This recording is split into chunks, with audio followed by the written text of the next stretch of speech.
Bueno, buenas tardes chicos. Me tomé el trabajo de grabar este video con la idea de revisar con ustedes el compendio normativo para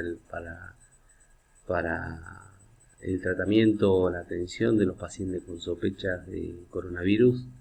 Eh, y un poco en este formato a partir de la situación particular en la que estamos viviendo, donde estamos cada uno dispersos, ya sea en distintos puestos en la clínica o desde nuestros domicilios en horarios por ahí un poco cambiados o diferentes a los habituales. Entonces este formato de comunicación nos puede ser un poco más efectivo. Eh, en primer lugar, quería revisar la forma de acceso que tenemos a las normas y protocolos de tratamiento de coronavirus, que espero que todos eh, estemos leyendo y releyendo y quisiéramos además desde el Departamento de Infectología como de la Dirección Médica que nos traigan las dudas que tienen respecto a la redacción de estas normas. Hoy por hoy podemos acceder a la normativa a través del Dropbox en las PCs de la clínica o a través de Gmail en cualquier dirección de Gmail particular que cada uno de nosotros tenemos en nuestra unidad de Drive que hoy por hoy es abierta. Yo en esta oportunidad accedí a través del Drive con mi cuenta particular. Dentro del Drive encontramos con todo el listado de normas y en esta oportunidad vamos a ver la norma del manejo de demanda espontánea, porque vamos a focalizar en el tratamiento del paciente de demanda espontánea. Hay alguna mención a esta norma que es el manejo de coronavirus, norma de manejo de coronavirus, le repetía de la demanda espontánea, y está la norma de casos sospechosos de coronavirus, ¿sí?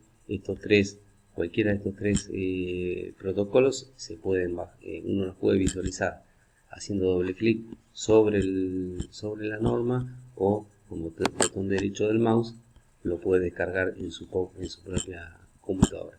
Yo ya los descargué y entonces lo tengo acá. La primera que tengo es el tema de el manejo de la demanda espontánea.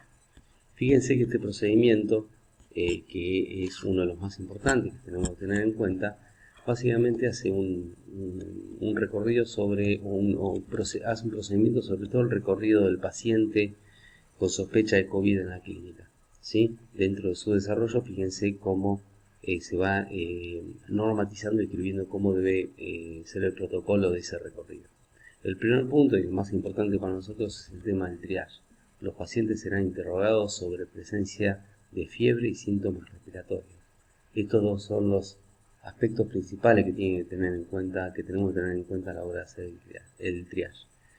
Este triage se va a hacer hoy por hoy en las horas activas, principalmente en los puestos de consultorios, que son quienes están llevando adelante la contención del paciente de demanda, y en las horas pasivas, a la noche o el fin de semana, en mesa de entradas.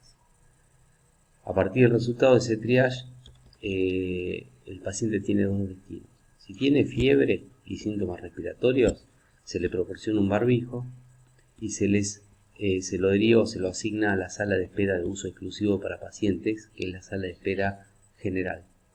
Si no tiene síntomas, se lo va a derivar sin barbijo a la sala de espera, que será sobre el pasillo del bar, de manera de tenerlo separado, lógicamente, la espera del paciente con sospecha de COVID respecto del otro tipo de paciente con otras patologías. Se está dispuesto en la clínica a tener dos tipos de consultorios. Consultorios para pacientes con fiebre y síntomas respiratorios. Se va a disponer de un consultorio 9 pediátrico del 11 de adultos. Lógicamente esto puede variar según la situación del día, a lo mejor puede haber un cambio de consultorio, pero básicamente la idea es que haya uno de pediátricos y uno de adultos. Y para los pacientes sin síntomas va a haber un consultorio de pediátricos y un consultorio de adultos separado, distinto del anterior. Y a su vez va a haber un vestuario. Estos consultorios tienen que estar equipados, sobre todo el consultorio que va a atajar a los pacientes con sospecha o con síntomas, de una serie de insumos que están protocolizados acá. Está bien definido cuál es el kit, y va a haber un stock general en la zona de consultorio para reponer estos faltantes, que va a estar a cargo de la encargada del área. Lógicamente lo que les puede ocurrir a quienes estén a cargo o sí, asistiendo a la demanda en ese momento es que el clínico les pida alguna reposición de cualquiera de estos elementos y tenemos que asegurarnos de tener los suministros suficientes. Recién mencionamos que hay un vestuario. La idea, la dinámica de asistencia de parte del médico clínico a los pacientes con síntomas es que el médico se va a vestir en el consultorio preparado para el vestuario con un kit de protección, un EPP, un elemento de protección personal protocolizado en este misma normativa. Y bajo ningún aspecto, lo que dice acá, podrá retirarse del consultorio asignado con el equipo de protección puesto. O, en el caso de que se retire por alguna circunstancia particular, cuando se vuelva a entrar al consultorio, lógicamente va a tener que cambiarse, ponerse un nuevo equipo de protección personal. A su vez, fíjense que acá está protocolizado cómo tiene que ser, antes de esto está protocolizado cómo se debe colocar el médico todos los elementos de protección personal. Sería importante que nosotros también lo sepamos de forma tal de ser partícipe de toda esta situación y ver si el médico está portando esos elementos de una manera adecuada. Una vez que el médico evalúa con un criterio médico que además está ya definido y consensuado entre los médicos respecto de ese paciente que tiene síntomas, pasa a si el médico define que es un caso con sospecha de COVID, se va a hacer una sala de hisopados distinta al consultorio del médico clínico, donde se va a hacer el hisopado al paciente con un protocolo definido de hisopado a realizar por una persona vinculada al laboratorio.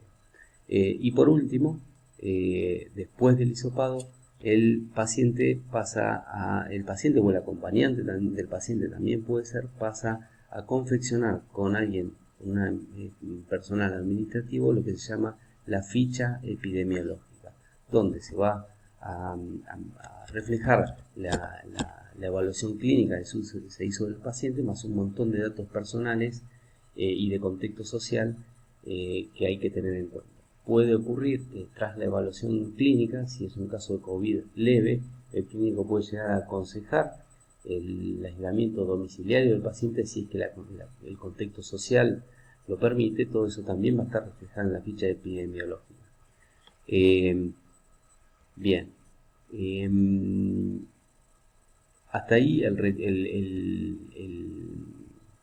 protocolo de concurrencia del paciente a la demanda espontánea.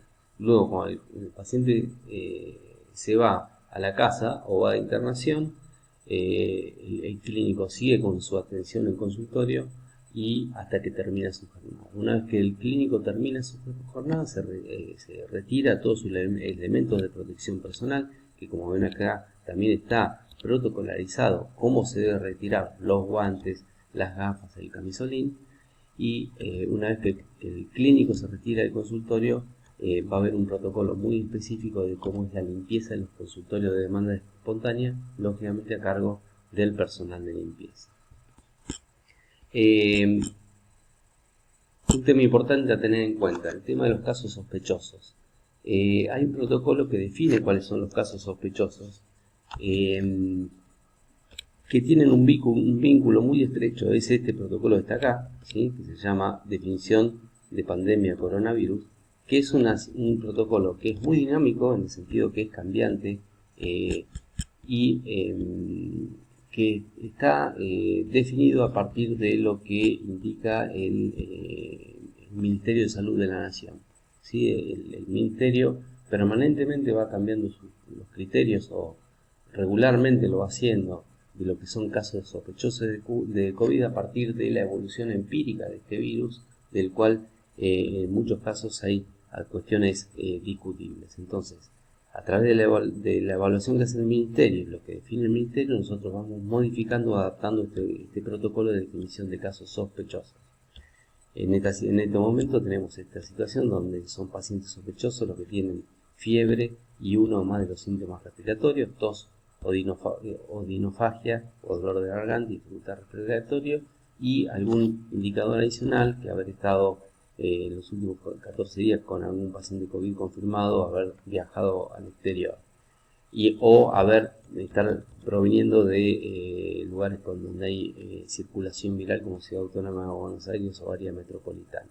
Pero a partir de modificaciones del Ministerio de Salud también se consideran casos sospechosos los casos de neumonía, pacientes que reflejan neumonía y no tienen otra patología que explique este cuadro clínico, o personal de salud que presente síntomas, fiebre y uno más de los síntomas respiratorios. ¿Sí? Es muy importante que tengan en cuenta esto. Los casos sospechosos los define nuestro departamento de infectología a partir de lo que define el Ministerio de Salud.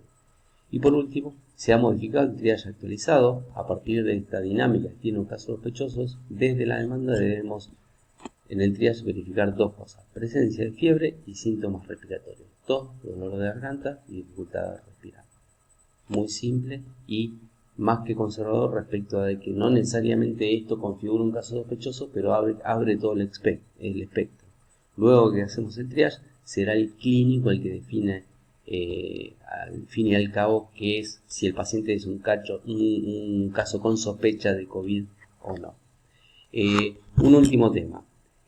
Ha surgido una duda últimamente respecto de los pacientes, los acompañantes de los pacientes que concurren a demanda espontánea, si estos acompañantes tienen que ser tratados de una manera particular.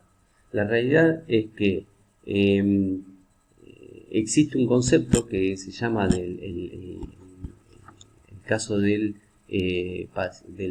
familiar o de la persona con contacto estrecho a un paciente con sospecha de COVID, que está en esta normativa, que es la norma de manejo de coronavirus, donde está la definición de caso sospechoso, caso probable y manejo de contactos, o lo que se llama el contacto estrecho. ¿Sí? Se define contacto estrecho. Entonces, las personas que se definen como personas que han tenido contacto estrecho y que tienen que tener un tratamiento particular son aquellas que han estado en contacto de algún paciente sospechoso, probable o confirmado del COVID, o que haya estado a menos de 2 metros con este tipo de pacientes. La realidad es que los familiares que acompañan a los pacientes que concurren a demanda espontánea, en principio están acompañando a un paciente que puede llegar a tener síntomas, pero todavía no es un caso sospechoso de COVID. Más aún, si ese familiar no tiene síntomas, no habría que tomar ningún recaudo particular, ¿sí? O sea, el familiar que acompaña a un paciente sintomático, si esos síntomas del paciente se hace que vaya a sala general para ser evaluado con un clínico, aún no es un caso sospechoso y por lo tanto el familiar que lo acompaña no tiene que tener ningún tratamiento particular. Lo que sí hay que tener en cuenta es que la espera en esa sala debe ser corta, está todo preparado para que sea una corta espera, por lo tanto no va a haber un gran hacinamiento y exposición, pero en el caso que ustedes vean hacinamiento y larga exposición del familiar y del paciente al resto de los pacientes que están en espera, deberían por criterio invitar al familiar al que espere afuera de la institución. Y nada más. Eso es todo lo que tenemos que tener en cuenta para el caso del tratamiento de los familiares. Bueno, hasta acá repasamos los conceptos básicos del tratamiento de pacientes que caen a la demanda espontánea, y los invito a que lean y relean estos procedimientos y evacúen en estos momentos todas las dudas que tengan para ir alimentando y mejorando todos estos procedimientos. Muchas gracias.